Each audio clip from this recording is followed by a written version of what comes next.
Punjab counter narcotics force CNF के अंदर excise and taxation narcotics control department के अंदर वैकेंसीज आई हुई हैं। 16 वैकेंसीज हैं असिस्टेंट डायरेक्टर लीगल की। इसके लिए LLB और 5 साल एक्सपीरियंस उन्होंने मांगा है। 30 से 40 साल उम्र की हद है और 5 साल गवर्नमेंट सर्वेंट्स को रिलैक्सेशन होगी। 30 से 40 साल खवातीन के लिए और 8 साल उनको रिलैक्सेशन है।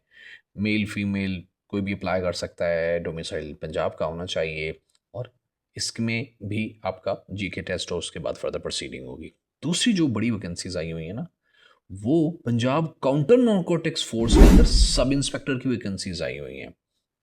इसकी टोटल 32 पोजीशंस हैं। खवातीन कोटा भी डिफरेंट है, 5 वुमेन कोटा है, माइनॉरिटी कोटा 2 और डिसेबल्ड कोटा 1 है। 16 साल तालीम इसके अंदर रिक्वायर है। कोई एक्सपीरियंस उन लोगों ने मांगा हुआ है। 24 से लेके 30 साल तक इसकी उम्र है, प्लस 5 साल मर्दों के लिए जनरल एज रिलैक्सेशन और 8 साल खवातीन के लिए जनरल एज रिलैक्सेशन है। और डोमिसाइल इनका पंजाब का होना चाहिए।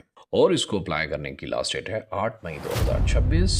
और इस तरह की डेली जॉब अपडेट्स और CSS PMS PPSC KPSC BPSC SPSC PPSC किसी भी किस्म के पेपरों की तैयारी के लिए अलकरम स्कूल ऑफ थॉट्स को एक बार विजिट तो करें।